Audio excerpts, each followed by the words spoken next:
ನಮಸ್ಕಾರ ವಿದ್ಯಾರ್ಥಿಗಳಿಗೆ ನಮ್ಮ ಚಾನಲ್ಗೆ ಸ್ವಾಗತ. ಈ ವಿಡಿಯೋದಲ್ಲಿ ನೀವು ನೋಡ್ತಾ ಇದ್ದೀರಿ DHI 2ನೇ ವರ್ಷದಲ್ಲಿ ಓದುತ್ತಿರುವಂಥ ವಿದ್ಯಾರ್ಥಿಗಳಿಗೆ ಈಗಾಗಲೇ ಅವರು ಆ್ಯನ್ಯುವಲ್ ಎಕ್ಸಾಮ್ಗೆ ಪ್ರಿಪ್ರೇಷನ್ ಮಾಡ್ಕೊತಿರ್ತಾರೆ.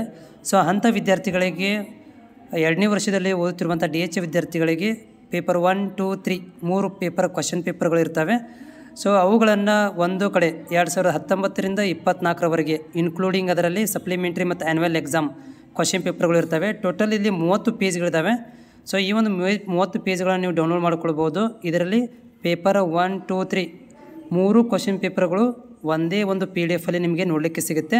ಅದು ನಿಮಗೆ 2019ರಿಂದ 2024ರವರೆಗೆ ಯಾವೆಲ್ಲ ಆ್ಯನ್ಯುವಲ್ ಎಕ್ಸಾಮ್ ಮತ್ತು ಸಪ್ಲಿಮೆಂಟ್ರಿ ಎಕ್ಸಾಮ್ ಆಗಿದೆ ಅಂಥ ಒಂದು ಕ್ವಶನ್ ಪೇಪರ್ಗಳನ್ನು ಈ ಒಂದು PDF ಅಲ್ಲಿ ಮರ್ಜ್ ಮಾಡಲಾಗಿದೆ. ನೀವು ನಾನು ಡಿಸ್ಕ್ರಿಪ್ಷನಲ್ಲಿ ಕೊಟ್ಟಿರುವಂತಹ ಲಿಂಕಿಗೆ ಹೋಗಿ ನೀವೇನು ಮಾಡ್ಬೋದು ಅಂತಂದರೆ ಈ ಒಂದು PDF ಅನ್ನು ಡೌನ್ಲೋಡ್ ಮಾಡ್ಕೊಳ್ಬೋದು. ಇಲ್ಲಿ ಕಾರ್ನರ್ ಇದೆಯಲ್ಲ, ಸೊ ಇಲ್ಲಿ ಏರೋ ಮಾರ್ಕ್ ಕಾರ್ನರ್ ಕಾಣಿಸ್ತಿದೆಯಲ್ಲ, ಇದಕ್ಕೆ ನೀವು ಕ್ಲಿಕ್ ಮಾಡಿದರೆ ನಿಮಗೆ ಇದೊಂದು PDF ಡೌನ್ಲೋಡ್ ಆಗುತ್ತೆ. ಈ ಒಂದು PDF ದಿಂದ ನಿಮಗೆ ಪ್ರಿಪ್ರೇಷನ್ ಮಾಡ್ಕೊಳ್ಳಿಕ್ಕೆ ಅಂದರೆ ಇದರಲ್ಲಿ ಈ ಒಂದು ಕ್ವಶನ್ ಪೇಪರ್ಗಳನ್ನು ನಿಮಗೆ ಸಾಲ್ವ್ ಮಾಡಿಕೊಂಡು ಆ್ಯನ್ಯುವಲ್ ಎಕ್ಸಾಮ್ಗೆ ಪ್ರಿಪ್ರೇಷನ್ ಮಾಡ್ಕೊಳ್ಬೋದು. ಲಿಂಕ್ ಡಿಸ್ಕ್ರಿಪ್ಷನ್ದಲ್ಲಿರುತ್ತೆ, ಹೋಗಿ ಡೌನ್ಲೋಡ್ ಮಾಡ್ಕೊಳ್ಳಿ.